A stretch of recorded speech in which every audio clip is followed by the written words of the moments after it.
Hello student, तो कैसे हो आप सभी। उम्मीद करता हूँ आप सभी बहुत ही अच्छे होंगे। तो आज के इस वीडियो में हम पढ़ने वाले हैं क्लास 12th फिजिक्स। और फिजिक्स का हम तीसरा चैप्टर पढ़ रहे थे जो है विद्युत धारा।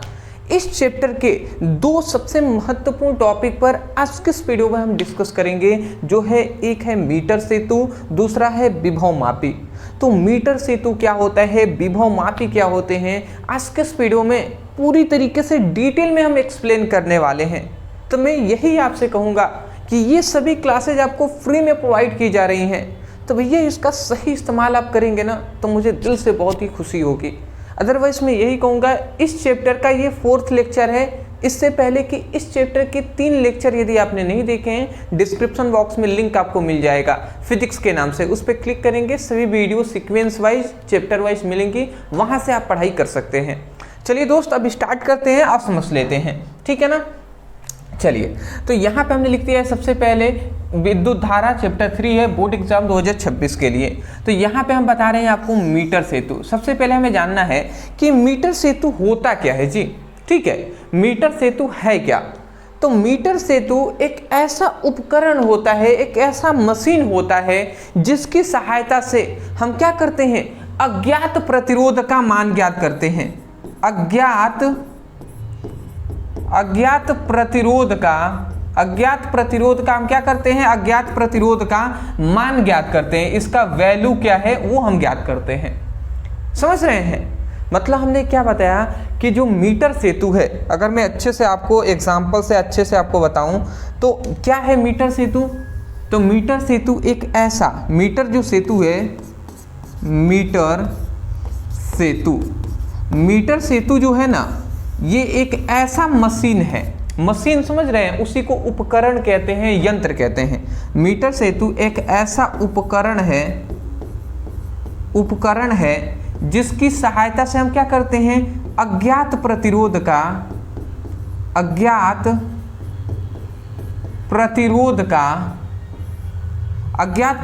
हम क्या करते हैं, मान ज्ञात करते हैं, इसका वैल्यू ज्ञात करते हैं, मान ज्ञात करते हैं, ठीक है ना।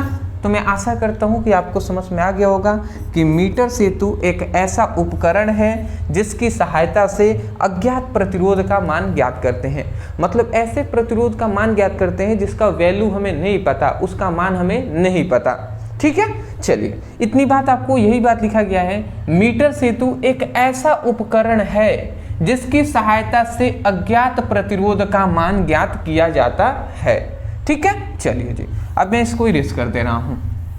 चलिए, अब दूसरा हमें जानना है कि मीटर सेतु का सिद्धांत। अब मीटर सेतु का क्या सिद्धांत होता है, ये ज्यादातर सिद्धांत ही इंपॉर्टेंट है, यही आपको लिखना है। तो जो मीटर सेतु, मैं आपको बता दूं, जो मीटर सेतु होता है, ध्यान से आप समझिएगा, मीटर सेतु। तो जो मीटर सेतु होता है ना, ये याद रखेंगे किस सिद्धांत पर कार्य करता है, तो व्हीटस्टोन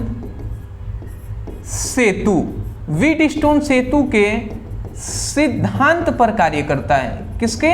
व्हीटस्टोन सेतु के सिद्धांत पर कार्य करता है। समझ रहे हैं? मीटर सेतु व्हीटस्टोन सेतु के सिद्धांत पर क्या करता है, कार्य करता है। क्या करता है जी, कार्य करता है। अब व्हीटस्टोन सेतु क्या होता है, ये हमने इससे पहले वाली जो लेक्चर 3 था ना, उसमें हमने बताया हुआ है। तो व्हीटस्टोन सेतु में हमने बताया था कि पी क्यू इक्वल टू, हमने क्या बताया था, RS बताया था। यदि आपने पढ़ा होगा अच्छे तरीके से व्हीटस्टोन सेतु तो आपको याद होगा। तो हमने क्या बताया था, सबसे पहले तो आप ये लाइन लिखेंगे सिद्धांत में कि मीटर सेतु व्हीटस्टोन सेतु के सिद्धांत पर कार्य करता है। क्या करता है, वर्क करता है, कार्य करता है। फिर लिखेंगे अर्थात का मतलब कि जो व्हीटस्टोन सेतु का सिद्धांत है वो पूरा आपको एक्सप्लेन करना है कि वो क्या है। तो जिनको व्हीटस्टोन सेतु का सिद्धांत याद है अच्छी बात है, और जिनको नहीं याद है उनको मैं कहूँगा थोड़ा सा आप समय दीजिएगा, थोड़ा सा आप पेशेंस रखेंगे, वीडियो को अंत तक आप देखेंगे ना, आपको 100% हम याद कराएंगे। बट थोड़ा सा मैं चाहूँगा पेशेंस रखिएगा, क्योंकि मैं रटवाना नहीं चाहता दोस्त, मैं रटवाना नहीं चाहता, मैं चाहता हूँ कि आप समझ कर याद करें। तो देखिए, सबसे पहली बात, मीटर सेतु व्हीटस्टोन सेतु के सिद्धांत पर कार्य करता है। यहाँ तक आपने यही से बता दिया है। अर्थात का मतलब कि अब बीडस्टोन सेतु का जो सिद्धांत है उसको हमने ये एक्सप्लेन किया है पूरा, कि यदि 4 प्रतिरोध पी क्यू आर एस किसी चतुर्भुज के 4 संलग्न भुजाओं पर स्थित हैं तथा उसके एक विकर्ण में धारामापी तथा दूसरे विकर्ण में सेल या कुंजी लगे हों, और यदि धारामापी का विक्षेप शून्य हो अर्थात सेतु संतुलन की स्थिति में हो, तो चतुर्भुज के 2 भुजाओं पर स्थित प्रतिरोधों का अनुपात शेष 2 भुजाओं पर स्थित प्रतिरोधों के अनुपात के बराबर होती है। ये इतना बड़ा है जी। अब आप सोच रहे होंगे, मैं जानता हूँ आप सोच रहे होंगे कि सर ये हमें कैसे याद होगा, ये तो हमें नहीं है बीडस्टोन सेतु का सिद्धांत। तो बाबू अगर ऐसी बात है ना तो मैं यही कहूँगा थोड़ा सा आप सब्र रखेंगे, 5 मिनट आप सब्र रखेंगे ना तो मैं आपको याद करा दूंगा, ये टोटल याद कराऊंगा। चलिए कैसे याद कराते हैं, चलिए तो मैं आपको बताता हूँ। चलिए 5 मिनट में मुझे एक फिगर बनाना है, वो पहले मैं बना दे रहा हूँ। सबसे पहले एक चतुर्भुज हम बनाते हैं।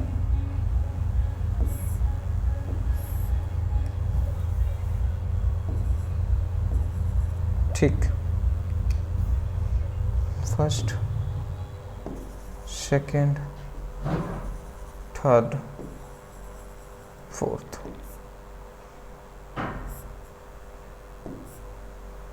फर्स्ट,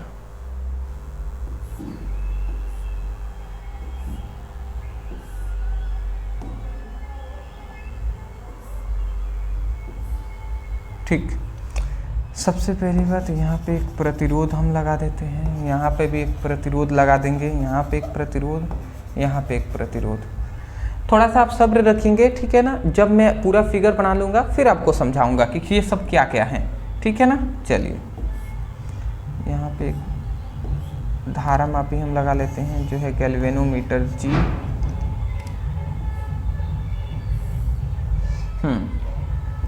यहाँ पे एक हम कुंजी लगा लेते हैं, इसमें हम एक सेल लगा लेते हैं। चलिए यहाँ पे आप मोस्टली आप ध्यान से समझेंगे,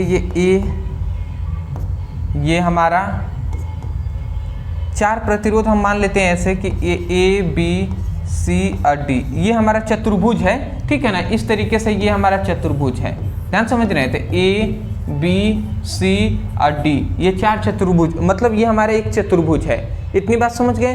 तो चतुर्भुज है ना, तो ये 4 भुजाओं से मिलकर बना होता है। एक पहला ये भुजा हो गया, दूसरा ये भुजा हो गया, तीसरा ये भुजा होगा और चौथा ये भुजा हो गया, ठीक है ना। तो ये चतुर्भुज जो है वो 4 संलग्न भुजाओं पर भुजाएं होती हैं इनकी।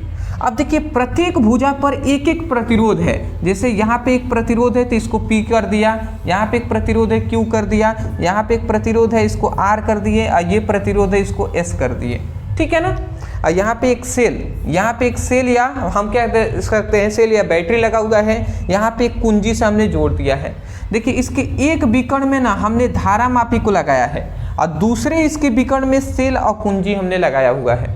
तो यहाँ पे हमें ये बताया जाता है कि चतुर्भुज है तो चतुर्भुज के 2 संलग्न भुजा, एक ये भुजा और एक ये भुजा, तो चतुर्भुज के 2 संलग्न भुजाओं पर स्थित जो प्रतिरोधों का अनुपात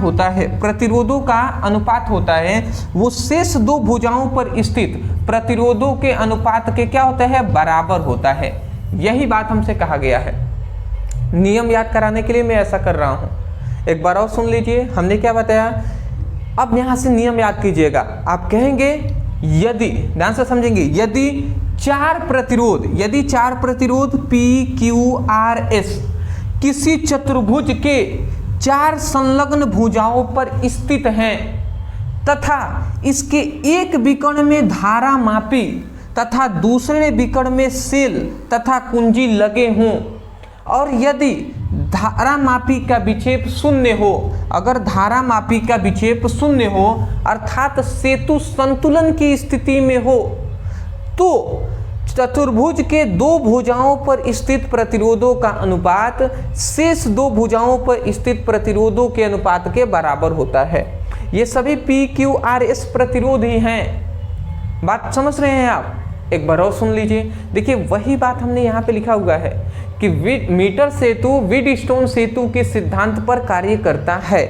अर्थात के बाद अब यहां से बोलेंगे अर्थात यदि चार प्रतिरोध P Q R S किसी चतुर्भुज के चार संलग्न भुजाओं पर स्थित हों और इसके एक विकर्ण में धारा मापी तथा दूसरे विकर्ण में सेल तथा कुंजी लगे हों और यदि धारा मापी का विक्षेप शून्य हो, धारा मापी के विक्षेप शून्य होने का मतलब धारा यदि प्रवाहित हो तो इसकी जो सुई होती है वो इधर उधर ना हो, ठीक है ना, यहीं के यहीं पे रहे, तो उसी को कह रहे हैं। अर्थात धारा मापी का विक्षेप शून्य हो अर्थात सेतु संतुलन की स्थिति में हो तो चतुर्भुज के दो भुजाओं पर स्थित प्रतिरोधों का अनुपात शेष दो भुजाओं पर स्थित प्रतिरोधों के अनुपात के बराबर होता है।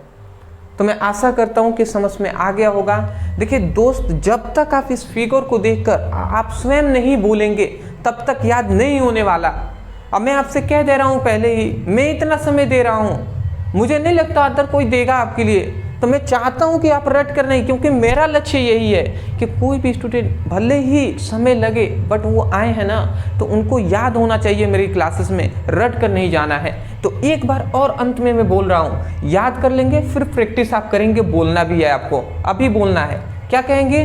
मीटर सेतु व्हीटस्टोन सेतु के सिद्धांत पर कार्य करता है।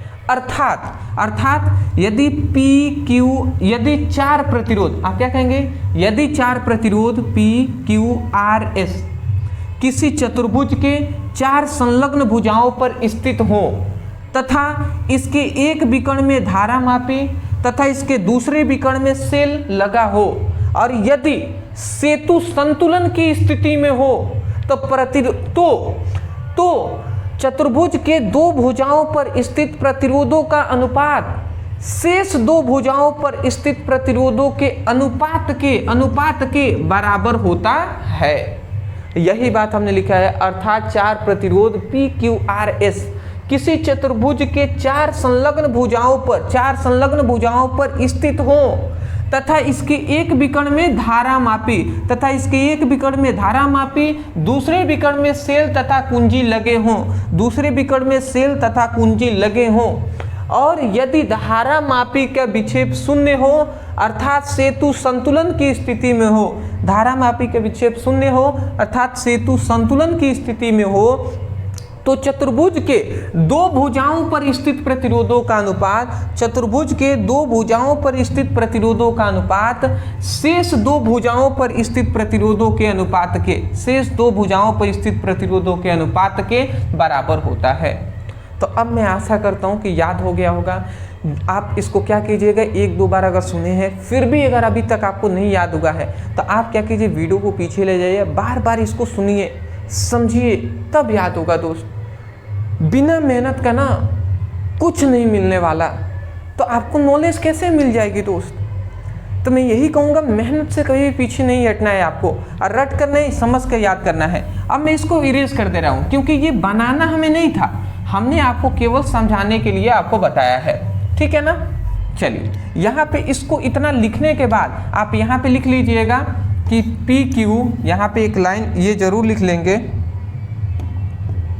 यहाँ पे ये लिख लीजिएगा कि PQ बाई RS, क्योंकि हम क्या पढ़ रहे हैं, व्हीटस्टोन सेतु के सिद्धांत पर कार्य करता है, तो यही व्हीटस्टोन सेतु का सिद्धांत है। ठीक है, स्क्रीनशॉट थोड़ा सा आप ले लें। अब यहाँ से फिगर हम बनाएंगे, ठीक है ना। चलिए अब यहाँ पे हम एक फिगर बनाते हैं, इसको ध्यान से समझेंगे। अब मीटर सेतु का हम फिगर बनाते हैं। यहाँ पे हम लिखेंगे परिपथ, या हम चित्र भी यहाँ पे लिख सकते हैं, ठीक है ना। कि अब इसका चित्र कैसे बनता है तो ये समझिएगा। सबसे पहले मैं फिगर बना दे रहा हूँ, फिर हम आपको एक्सप्लेन करेंगे, ठीक है ना। चलिए तो यहाँ पे सबसे पहले हम इस तरीके से बनाते हैं। यहाँ पे मैं बना दूँ क्या? चलिए तो यहाँ पे ही बना देते हैं हम। यहाँ पे फर्स्ट,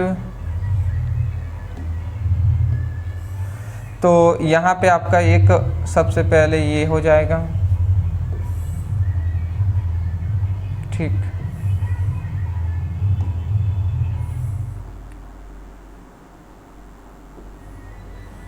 यहाँ पे थोड़ी सी शादी विवाह का माहौल है, ठीक है ना। तो मेरे एरिया में थोड़ा सा सॉन्ग बज रहा होगा, आपको दिखाई सुनाई हो सकता है, ऑडियोज में आ रहे होंगे। तो मोस्टली आपको दोस्त मैं तो दिल से यही कहूँगा, बाहर क्या हो रहे हैं आपके घरों के उससे मतलब नहीं है, आपको मेहनत करना है अपने काम के प्रति। जैसे कि मुझसे जितना हो पाता है मैं उतना करने का प्रयास कर रहा हूँ, बट फिर भी मैं बहुत ही कम करता हूँ और भी मुझे करना है। तो मैं अगर मेहनत कर रहा हूँ तो आप भी सोचिए, आपको भी तो मेहनत करना चाहिए ना। क्या आप नहीं चाहते कि आपके माता पिता अच्छे से खाए पिए, अच्छे सुकून की नींद सोए? अब वो कैसे होगा जब तक पैसे नहीं होंगे दोस्त, सुकून की नींद कैसे आएगी? मान लेते हैं किसी की तबीयत खराब हो गई आपके घर में, अब पैसे नहीं है इलाज कराने के लिए, तो क्या सुकून की नींद आप सो पाएंगे? नहीं सो पाएंगे दोस्त। तो इसीलिए पैसे कमाना बहुत ही इंपॉर्टेंट है। अब पैसे आएंगे मेहनत से दोस्त, मेहनत करिए, फिर आपको सुकून की नींद भी मिलेगी और ज़रूरी भी है दोस्त, ठीक है ना। तो सबसे पहले ये हमने एक फिगर बना दिया। यहाँ पे एक और चीज़ हम ले लेते हैं, यहाँ पे हम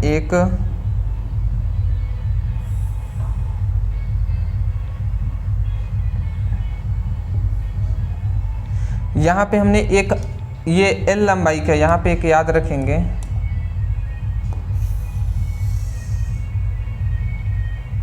ये आप याद रखेंगे, ये एक चालक तार है। अभी हम आपको सब समझा देंगे, उसके लिए टेंशन अपना लें। रेजिस्टेंस बॉक्स थोड़ा सा आप वेट कर लीजिएगा दोस्त, अभी हम सब आपको समझाएंगे, अब बहुत ही आसानी से आपको सब समझ में भी आएंगे।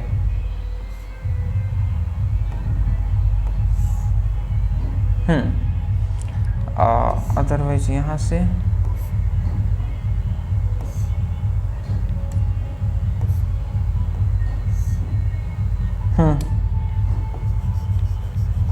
ठीक।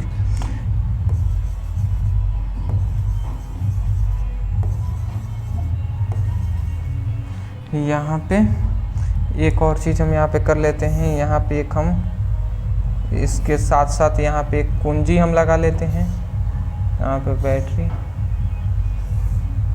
ठीक, देखिए फिगर बनाना तो अनिवार्य है ही, तो इसीलिए बनाना तो पड़ेगा ना। चलिए, तो ये हमारा मीटर सेतु अब तैयार गया है। अब हम समझेंगे। सबसे पहले ये जो आपको 3 प्लेट दिखाई दे रहे होंगे, एक एल आकार का ये आपको एक प्लेट, एक ये प्लेट और आपको एक ये प्लेट। तो यहाँ पे 2 एल आकार के प्लेट होते हैं। ये जो एल आकार के क्या है, तांबे के प्लेट है, तांबे के, ये आप याद रखेंगे, तांबे के ये क्या है, प्लेट हैं। तो 2 एल आकार के तथा एक समांतर क्या है, क्या है, तांबे के प्लेट होते हैं, ठीक है ना। उसके बाद इसको हम क्या करते हैं, इससे हम क्या कर देते हैं, हम 1 मीटर का तार को जोड़ देते हैं। तो ये 1 मीटर इक्वल टू कितना होता है, 100 सेंटीमीटर होता है ना। तो 1 मीटर कहें या 100 सेंटीमीटर, तो मैं आपको यहाँ से यहाँ तक की दूरी बता दे रहा हूँ, ये 100 सेंटीमीटर है, मतलब 1 मीटर का ये तार है। तो 100 सेंटीमीटर हो गया 1 मीटर इक्वल टू, तो ये 100 सेंटीमीटर का तार हो गया। यहाँ पे एक याद रखेंगे कि ये जो है ना, इनको हमने फिर से एक रेजिस्टेंस बॉक्स से जोड़ दिया है। यहाँ पे क्या है जी, इसमें रेजिस्टेंस बॉक्स है, ठीक है ना। इसमें रेजिस्टेंस बॉक्स है जिसे हम किससे प्रदर्शित करते हैं, जिससे हम R से प्रदर्शित करते हैं, ठीक है ना। यहाँ पे ये अज्ञात प्रतिरोध है जो है S, इसी का वैल्यू हमें ज्ञात करना है। देखिए मीटर सेतु क्या है, मीटर सेतु एक ऐसा उपकरण है जिसकी सहायता से अज्ञात प्रतिरोध का मान ज्ञात किया जाता है। तो इसी ये अज्ञात प्रतिरोध है, इसी का मान हमें ज्ञात करना है। यहाँ पे एक और चीज़ हम बता दें कि मान लेते हैं ये चालक तार की लंबाई, यहाँ पे हम एक और काम कर लेते हैं। क्या कर लेते हैं दोस्त कि यहाँ पे एक हम जॉकी लगा देते हैं। यहाँ से हम क्या करते हैं, यहाँ से एक हम क्या कर लेते हैं, यहाँ पे एक गैल्वेनोमीटर, ध्यान से अगर आप समझें तो यहाँ पर एक गैल्वेनोमीटर हम लगा लेते हैं जो है G, और यहाँ से फिर से इसको नीचे लाकर और इस जॉकी को यहाँ पर हम लगा देते हैं, ठीक है ना। यहाँ पे ये जॉकी हमने यहाँ पर लगा दिया। अब ध्यान से ये हमें समझना है कि यहाँ से ये हमारे A और B ये ए बी ये चालक तार की लंबाई है जो है 100 सेंटीमीटर, यहाँ से यहाँ तक की लंबाई हमने मान लिया एल है। तो ये बताइए टोटल है 100 सेंटीमीटर, यहाँ से यहाँ तक की लंबाई है एल, तो यहाँ से यहाँ तक की लंबाई क्या हो जाएगा, तो ये हो जाएगा 100 माइनस एल। समझ रहे हैं ना, अगर 100 है टोटल और यहाँ एल है तो 100 में से एल को घटा देंगे तो ये निकल जाएगा। अरे नहीं समझे बाबू, मान लेते हैं यहाँ से लेकर यहाँ तक की लंबाई है, टोटल ये लंबाई है 10 सेंटीमीटर, 10 है तो आपको कह दिया गया कि यहाँ से यहाँ तक है 3, तो ये बताइए ये कितना लंबाई होगा, तो आप कहेंगे 7 कहेंगे ना, क्योंकि 7 3 10 मिलकर 10 हो जाएंगे, टोटल 10 है। तो कैसे आपने कहा, तो आपने क्या किया 10 में से 3 को घटाया है तो 7 आया है, यही ना किए हैं जी। 10 में से आपने क्या किया है, 10 में से 3 को घटाए हैं, 10 में से 3 को घटाएंगे, 10 में से 3 को घटाएंगे तभी तो 7 आएगा। तो उसी तरीके से हमें पता है 100 सेंटीमीटर है और यहाँ से यहाँ तक एल है, तो 100 में से एल को घटा देंगे 100 माइनस एल, तो ये हमारा हो जाएगा, ये दूरी निकल गया। तो इतनी आप समझ के होंगे। चलिए, तो इसी बात को इतना अगर आप समझ के हैं तो आगे हम बढ़ेंगे। क्या अभी तक हमने बताया, एक बार और सुन लीजिए। हमने कहा कि 2 एल आकार के तथा एक समांतर तांबे के प्लेट होते हैं, जिसमें हम क्या करते हैं, एक रेजिस्टेंस बॉक्स और एक हम क्या करते हैं, एक अज्ञात प्रतिरोध है जो है एस। यहाँ पे एक अनंत मतलब एक मीटर का या 100 सेंटीमीटर का एक चालक तार होता है और इसमें हम क्या कर देते हैं, इसमें हम एक रीडिंग लगा देते हैं जिससे हम मापते हैं, ठीक है ना। यहाँ पे एक हम रीडिंग लगा देते हैं जिससे हम ये क्या करते हैं, यहाँ पे एक स्केल होता है जिससे हम मापते हैं कि कितना 1 सेंटीमीटर हुआ, कितना 100 सेंटीमीटर हुआ, तो ये स्केल होता है। तो ये स्केल को आप दर्शा दीजिएगा इस तरीके से, इस तरीके से दर्शा देंगे। यहाँ पे मैं बता दूँ, यहाँ से यहाँ तक की जो प्रतिरोध है ना, इसको हम मान लेते हैं P, और यहाँ से यहाँ तक के प्रतिरोध, इस चालक तार की लंबाई के प्रतिरोध Q मान लेते हैं, ठीक है ना। तो इतनी अगर आप समझ गए हैं तो अब हम आगे बढ़ते हैं। तो ये हमारा परिपथ हो गया, ये फिगर आपको बनाना ही है। अब यहाँ पे समझिएगा, यहाँ पे ही इसका प्रयोग कैसे हम अज्ञात प्रतिरोध का मान ज्ञात करते हैं। तो देखिए हम क्या करेंगे ना, हम क्या करेंगे, जब इस चालक से हम धारा मतलब इस सेल है ना, इस सेल से हम क्या करेंगे, धारा प्रवाहित करेंगे।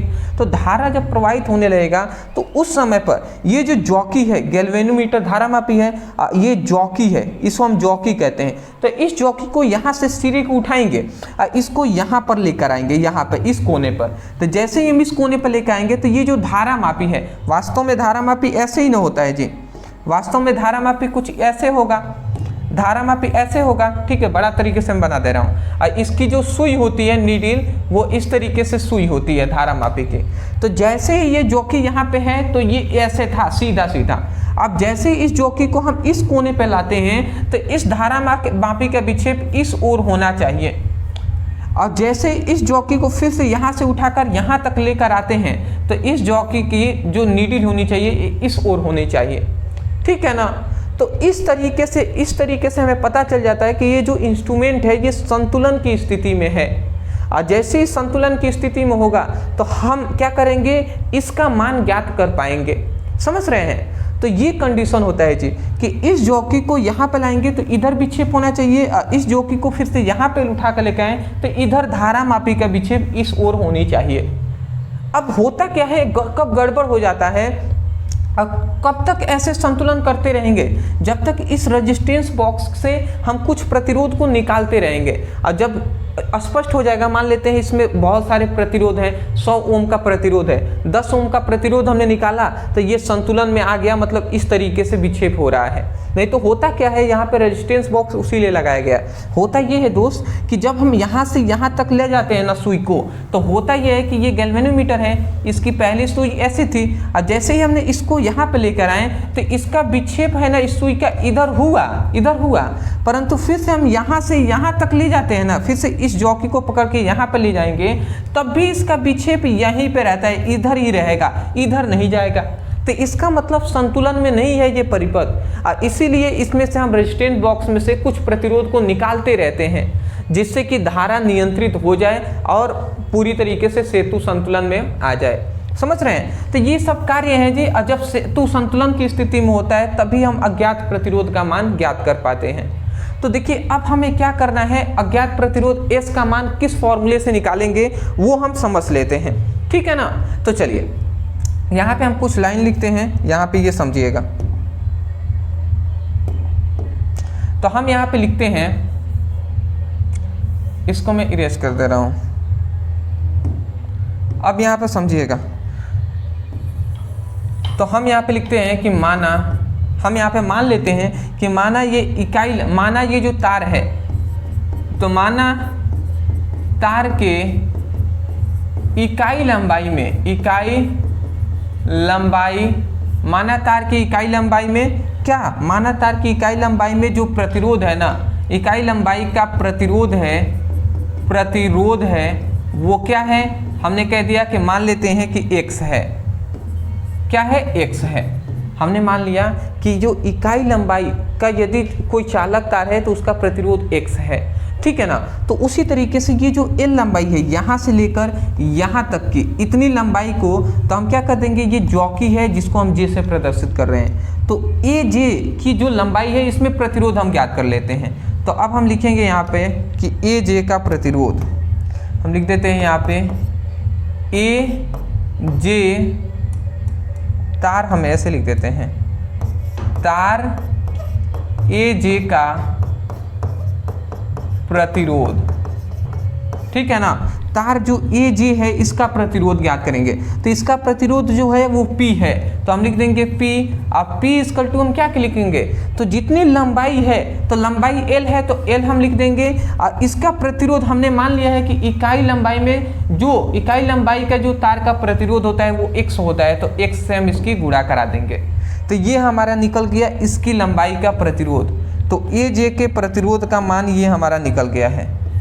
क्या निकल गया है जी, AJ जो है ना, AJ लंबाई का है, इस लंबाई का प्रतिरोध P इक्वल टू LN हो जाएगा। उसी प्रकार अब हम निकालेंगे कि B से लेकर J इतनी तार की लंबाई है इसका प्रतिरोध, तो हम यहाँ पे लिखते हैं कि तार BJ का प्रतिरोध, तार BJ का प्रतिरोध हम ज्ञात करेंगे B से J तक का, तो इसके लिए क्या हो जाएगा, इसका प्रतिरोध है Q, तो Q इक्वल टू हम क्या कर देते हैं, Q इक्वल टू इसकी लंबाई पहले लिखेंगे, तो 100 माइनस L है तो L लिख दिए, और इसका जो क्या है इकाई लंबाई में जो प्रतिरोध है वो x है, तो x से हमने गुणा करा दिया, तो ये हमारा ये हो जाएगा जी, ठीक है ना। तो ये आशा करता हूँ कि आपको समझ में आ गई होंगी, फर्स्ट और सेकेंड, ये समझ में आ गया। इसको हम समीकरण देखिए, इस अब यहाँ पे ये सबसे पहले PQ का मान हमने ज्ञात कर लिया है कि इतने तार का प्रतिरोध ये है और BJ का ये इतना तार है, इसका प्रतिरोध ये है, ठीक है ना। अब यहाँ पे हम एक फॉर्मूला लगाते हैं विडस्टोन सेतु से, विडस्टोन सेतु से, विडस्टोन सेतु से हम क्या जानते हैं, विडस्टोन सेतु के सिद्धांत से हम जानते हैं कि PQ इक्वल टू RS होता है, ये हम फॉर्मूला जानते हैं, PQ व RS जानते हैं ना, बिल्कुल जानते हैं जी। अब यहाँ पे हम क्या करेंगे, देखिए P का वैल्यू, इस P के वैल्यू की जगह पे LN रखते हैं, तो यहाँ पे हम वही करेंगे L इंटू एक्स, ये हमने रख दिया। अब फिर से Q की जगह पे 100 माइनस L बाई एक्स लग सकते हैं ना, तो ये लिख देते हैं 100 माइनस L इंटू एक्स है, तो x हमने रख दिया, और उसके इक्वल टू में R बाई RS है, तो ये हमने RS रख दिया। इतनी बात समझ रहे होंगे। अब क्या कर देते हैं, ध्यान से समझेंगे, इस x से ये x कैंसिल हो गया, तो अब क्या बचा, अब यहाँ पे ये L है वो S से गुणा कर लेगा, तो L इंटू एक्स S हो जाएगा, और ये इससे गुणा कर लेगा, तो ये क्या हो जाएगा R 100 माइनस L हो जाएगा, समझ रहे हैं ना, 100 माइनस L हो गया। हमें किसका मान ज्ञात करना है, अज्ञात प्रतिरोध जो P है इसी का ना वैल्यू ज्ञात करना था, तो S का वैल्यू हमें ज्ञात करना है, तो यहाँ से हम निकाल लेते हैं S का वैल्यू, तो ये क्या हो जाएगा, पहले तो ये हम लिख देंगे R 100 माइनस L, ये हमने लिख दिया, और ये इधर L गुणा में इधर आएगा तो भाग करा देगा, तो ये भाग हो गया। तो यहाँ पे अगर आप देखेंगे तो यहाँ पे हमने क्या ज्ञात कर लिया, अज्ञात प्रतिरोध के लिए वैल्यू ज्ञात कर लिए हैं, मान हमने यहाँ पर ज्ञात कर लिया है, अज्ञात प्रतिरोध के लिए वैल्यू हमने ज्ञात कर लिया। तो ये है जी मीटर सेतु। तो मीटर सेतु से हम क्या करते हैं, अज्ञात प्रतिरोध का मान ज्ञात करते हैं। तो आपको एक पूरी तरीके से नोट्स की तरह हमने यहाँ पे प्रोवाइड किया है। कुछ भी बाबू नहीं करना है, आपको इतना लिखना है, फिर ये लिखना है, फिर से चित्र या परिपथ लगाकर ये फिगर बना लेना है, फिर से गणना लिखकर यहाँ से लेकर यहाँ तक आपको लिख देना है, या गणना लिखकर यहाँ से यहाँ तक लिख देंगे, काम कंप्लीट हो जाएगा।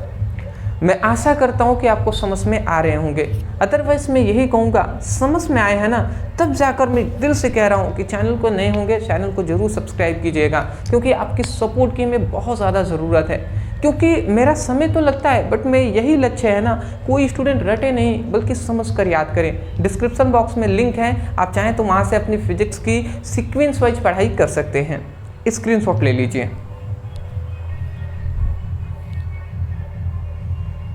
ठीक है जी, चलिए आगे बढ़ते हैं। अब हम पढ़ेंगे विभव मापी। अब विभव मापी क्या होता है इसको हम समझेंगे जी। विभव मापी एक बहुत ही इंपॉर्टेंट टॉपिक है और इसको भी हम जान लेते हैं। विभव मापी किसे कहते हैं जी? तो विभव मापी एक ऐसा परिपथ है, विभव मापी एक ऐसा परिपथ है जिसकी सहायता से परिपथ में लगे सेलों का विद्युत वाहक बल का मान ज्ञात किया जाता है। अच्छा, विभव मापी, इस नाम से क्या स्पष्ट हो रहा है कि विभव को मापने वाला जो परिपथ होता है, विभव को मापने वाला जो परिपथ होता है उसे ही विभव मापी कहते हैं। समझ रहे हैं ना? तो वही बात है, विभव मापी क्या है? विभव मापी मैं यहाँ से शॉर्ट फॉर्म में लिख दे रहा हूँ कि ध्यान से आप समझेंगे, यहीं से परिभाषा याद होगा कि जो विभव मापी है ना, बहुत दिक्कत है भैया। तो जो विभव मापी है, ओहो, देखिए जो विभव मापी है ना, विभव मापी क्या है? एक प्रकार का परिपथ है। क्या है? परिपथ है, यंत्र नहीं है। विभव मापी क्या है? एक प्रकार का परिपथ है जिसकी सहायता से हम क्या करते हैं? जिसकी सहायता से हम क्या करते हैं? जिसकी सहायता से कोई भी सेल है तो इस सेल का विद्युत वाहक बल का मान ज्ञात करते हैं। विद्युत वाहक बल का क्या करते हैं? मान ज्ञात करते हैं, इसका वैल्यू ज्ञात करते हैं।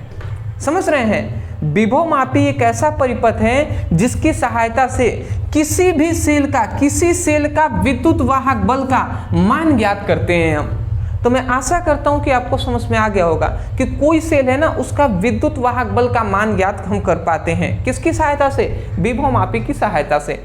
तो परिभाषा बोल देंगे ना कि विभव मापी एक ऐसा परिपथ है जिसकी सहायता से किसी सेल का विद्युत वाहक बल का मान ज्ञात किया जा सकता है। वही लिखा गया, विभव मापी एक ऐसा परिपथ है जिसकी सहायता से परिपथ में लगे सेलों के विद्युत वाहक बल का मान ज्ञात किया जा सकता है। समझ गए? चलिए जी, इतना ही आपको समझना था, यही ज़्यादा इंपॉर्टेंट था आप सभी के लिए। तो मैं आशा करता हूँ कि इतनी बात आप समझ गए होंगे। ठीक है ना? अब हम यहाँ पे समझने वाले हैं, ठीक है, अब हम यहाँ पे समझेंगे इसका क्या सिद्धांत। अब इसका सिद्धांत समझने के लिए इसका फिगर आपको जानना पड़ेगा। इसका यहाँ पे मैं लिख दे रहा हूँ परिपथ, तो इसका मैं परिपथ बना देता हूँ। परिपथ बना दूंगा ना, फिर आप समझिएगा। ठीक है ना? इसके लिए हम एक परिपथ बनाते हैं, फिर आपको समझाते हैं कि कैसे क्या होंगे जी। ठीक है ना? चलिए, सबसे पहले इसमें क्या किया जाता है?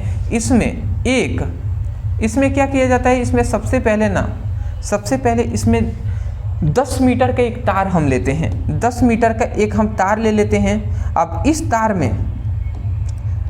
में हम क्या क्या लगाते हैं, ये ध्यान से समझेंगे।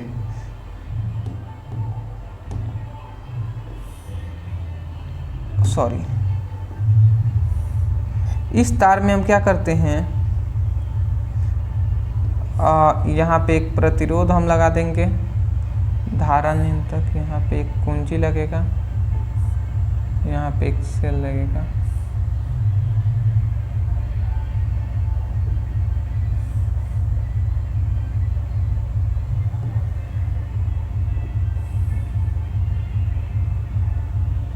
ठीक, यहाँ पे अगर आप ध्यान से समझ रहे होंगे तो सबसे पहली बात, यहाँ पे एक 10 सेंटीमीटर का हम एक तार लेते हैं। ठीक है ना। अभी मैं आपको समझाऊंगा, थोड़ा सा आप पेशेंस रखेंगे, ठीक है। यहाँ पे भी फिर से हम एक कुंजी लगाएंगे, यहाँ पे कुंजी के साथ साथ फिर से एक सेल या बैटरी लगाएंगे, ठीक। यहाँ पे एक गैल्वेनोमीटर हम लगा देंगे, धारा मापी जो है G, ठीक है।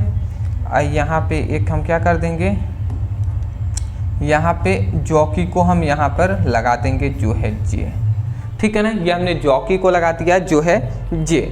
अब यहाँ पे ध्यान से समझेंगे, सबसे पहले ये हम चालक तार लेते हैं जिसकी लंबाई है L, ठीक है ना। एक चालक तार है जिसकी लंबाई लगभग 10 सेंटीमीटर का हम तार लेते हैं, बट इसकी लंबाई हमने मान लिया L है, ठीक है ना। यहाँ पे एक हम क्या कर देते हैं, यहाँ पे एक प्रतिरोध नियंत्रक लगा देते हैं, क्या कह सकते हैं, प्रतिरोध नियंत्रक हम कह सकते हैं। तो यहाँ पे हम क्या करते हैं, एक धारा नियंत्रक भी हम कह सकते हैं, प्रतिरोध नियंत्रक कहें या धारा नियंत्रक। तो यहाँ पे एक धारा नियंत्रक लगा देते हैं जिसको हम RH से प्रदर्शित करते हैं। तो ये हमने धारा नियंत्रक लगा दिया। यहाँ पे हम क्या कर देते हैं, एक कुंजी लगा देते हैं जिसको हम K1 कह दे रहे हैं, और यहाँ पे एक सेल या बैटरी हम लगा देते हैं जो है हमारा सेल या बैटरी जो है C से हम इसको प्रदर्शित कर दे रहे हैं C, ठीक है ना। फिर से इसको अब हम यहाँ से क्या करते हैं, इसके फिर से एक परिपथ में हम क्या कर देते हैं, यहाँ पे एक कुंजी और लगा देंगे, यहाँ पे एक सेल लगा देंगे जो है E, सेलों का विद्युत वाहक बल है जो है E। अब ये हमारा टोटल तरीके से परिपथ बन गया है, ठीक है ना। यह हमारा पूरी तरीके से परिपथ बन गया है। अब हम यहाँ पे क्या करते हैं, सेम टू सेम जैसे हमने वहाँ पे किया था ना, वही यहाँ पे भी है कि जॉकी को इधर लाएंगे उधर लाएंगे तो धारा मापी का विक्षेप कैसे शून्य होगा। बट मोस्टली आपको ज़्यादातर क्या याद रखना है ये आप समझिएगा।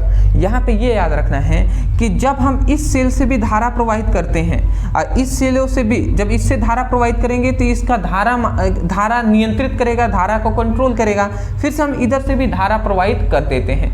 तो उस समय पर याद रखेंगे जब इस धारा मापी का विक्षेप शून्य हो, ये जो धारा मापी है ना, मोस्टली याद रखेंगे ये धारा मापी है, तो धारा मापी का विक्षेप शून्य हो। धारा मापी का विक्षेप शून्य होने का मतलब समझ रहे हैं कि इस धारा मापी में कोई भी इस परिपथ में धारा प्रवाहित ना हो, विद्युत धारा ना प्रवाहित हो। तो इसका मतलब जब विद्युत धारा प्रवाहित नहीं होगा तो ये खुला परिपथ होगा।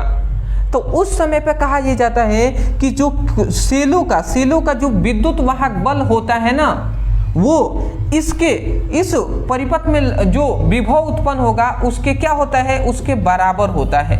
ये बात हमसे कहा गया कि सेलों का जो विद्युत वाहक बल होता है वो परिपथ में उत्पन्न विभवांतर के क्या होता है, इक्वल होता है। तो देखिए वही लिखा गया है, विभव मापी के सिद्धांत के अनुसार धारा मापी का विक्षेप शून्य हो। हमने कहा ना, जब धारा मापी का विक्षेप शून्य हो अर्थात परिपथ खुला हो, अर्थात परिपथ खुला होता है, तो परिपथ में लगे सेलों का विद्युत वाहक बल, परिपथ में लगे सेलों का विद्युत वाहक बल उस परिपथ में लगे विभवांतर के क्या होता है, समान होता है, मतलब बराबर होता है। क्या होता है जी, बराबर होता है।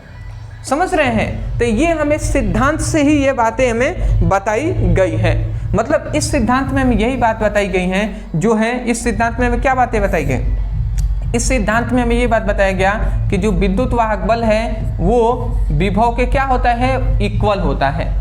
एक बार और सिद्धांत को हम यहाँ से बोल रहे हैं, समझिएगा।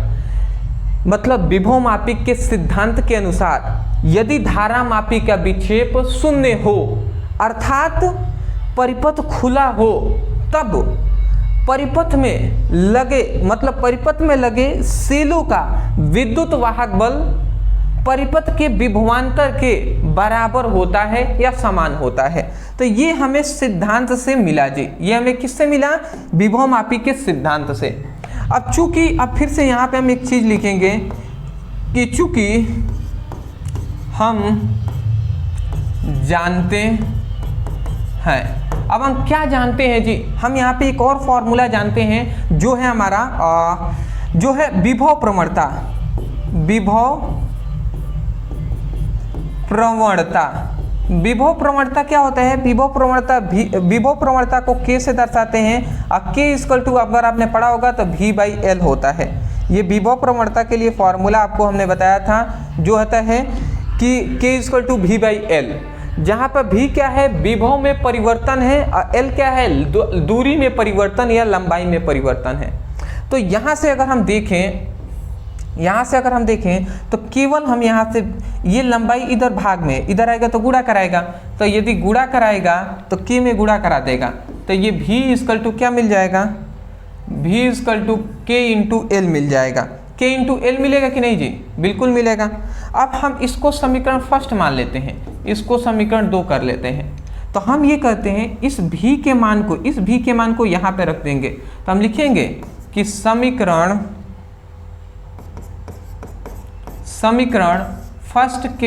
फर्स्ट में V के मान को रखने पर, अब V के मान को हम रखते हैं, तो इस V के मान को यहाँ पे रखेंगे तो क्या हो जाएगा, E इक्वल टू V के जगह पर K इंटू एल हो जाएगा, K इंटू एल हो जाएगा। और यही जो हमारा K इंटू एल निकला, यही हमारा मेन फॉर्मूला हो जाएगा जी विभव मापी के लिए। जो है विभव मापी के लिए सेलों का विद्युत वाहक बल होगा, वो विभव प्रवणता लंबाई के गुणनफल के बराबर होता है।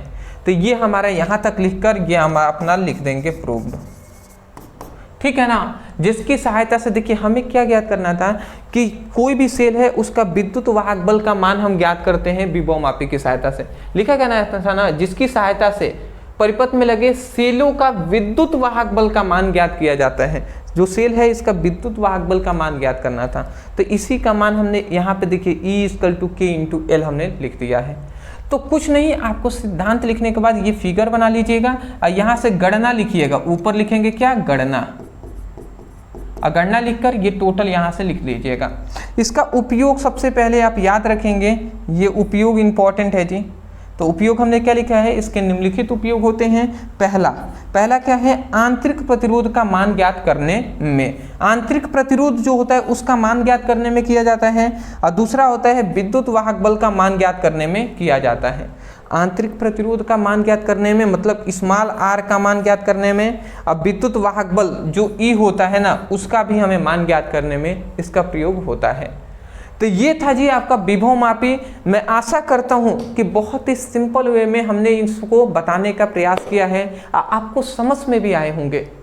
अदरवाइज दोस्त मैं यही कहूँगा, यदि आपको समझ में आया है तब जाकर चैनल पर नए होंगे, सपोर्ट करने के लिए चैनल को सब्सक्राइब कर दीजिएगा। और एक रिक्वेस्ट है आपसे, आप सभी से, चाहे आप लड़के हों या लड़कियां हों, मैं आप सभी से कहना चाहूँगा कि कम से कम यदि आपको समझ में आया है, आपको लग रहा है यहाँ पे कुछ नॉलेजफुल या कुछ हम कह सकते हैं कि आपको अच्छे तरीके से सिखाने का यहाँ पे प्रयास किया जा रहा है, आपको यदि ऐसा लगता है तो कम से कम आप अपने 5 दोस्तों के पास इस वीडियो को, या आप उनसे कहिएगा कि इस चैनल से पढ़ाई करें। जब भी आप कोचिंग में मिले, स्कूल में मिले, तो उनसे आप कहिए। बस इतना ही मैं चाहता हूँ, क्योंकि आप वहाँ जरूर उनसे कहिएगा। यहाँ पे विश्वास के साथ मतलब सिखाया जाता है, और खासकर समझा कर याद कराया जाता है, रटवा कर नहीं दोस्त, ठीक है ना। इतना कर देंगे ना, बहुत है दोस्त, ठीक है। डिस्क्रिप्शन बॉक्स में लिंक है, आप जाइए वहाँ पे क्लिक करके अपनी फिजिक्स की, केमिस्ट्री का, हिंदी की, इंग्लिश की सब पढ़ाई कर सकते हैं। और व्हाट्सएप ग्रुप और टेलीग्राम ग्रुप में ज़रूर ज्वाइन हो जाएंगे यदि बोर्ड एग्जाम 2026 की अगर आप तैयारी कर रहे हैं तो। और दूसरी बात मैं कहूँगा, इंस्टा का लिंक भी है, वहाँ पर मैं फॉलो कर लीजिएगा, और जो भी क्वेश्चन हो आप वहाँ से हमसे बातें कर सकते हैं, ठीक है ना। बीच में वीडियो को रोकने के लिए मैं माफ़ी चाहूँगा। फिलहाल मैं आपको बता दूं कि जो भी स्टूडेंट अपनी बोर्ड एग्जाम क्लास 12 की तैयारी कर रहे हैं उनके लिए ये आवश्यक बात है। सबसे पहले मैं बता दूं कि आपकी जो फिजिक्स है या केमिस्ट्री है उसका जो कंप्लीट नोट्स है वो हमने कंप्लीटली बना दिया है। यदि आप भी फिजिक्स और केमिस्ट्री का दोनों का कंप्लीट नोट्स आपको चाहिए तो आपको ये दिखाई दे रहा होगा। ओनली आपको देखिए, आपकी फिजिक्स है वो फिजिक्स के 15 आपके 14 चैप्टर हैं, और केमिस्ट्री के लगभग आपके 10 चैप्टर, लगभग 24 चैप्टर हैं। इन 24 चैप्टरों का चैप्टर वाइज आपको फुल नोट्स आपको दिया जा रहा है, फुल पीडीएफ नोट्स आपको दिया जाएगा। तो ये नोट्स आपको आराम से ओनली, मैं कह रहा हूं ओनली 199 में आपको दिया जा रहा है। तो जो भी स्टूडेंट अपने बोर्ड एग्जाम के प्रति सीरियस हैं वो इस नोट्स को जरूर लेंगे।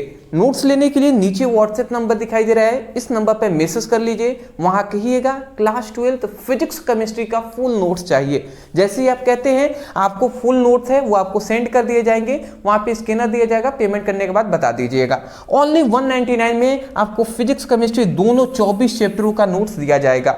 यदि मान लेते हैं आपको ओनली फिजिक्स चाहिए तो ओनली ये फिजिक्स का 99 में मिल जाएगा, और यदि केमिस्ट्री भी चाहिए तो ये भी आपको ओनली 99 में मिल जाएगा। तो एक भी आप कोई भी ले सकते हैं। तो चलिए दोस्त, नीचे नंबर है, आप मैसेज कर लीजिए। Thank you.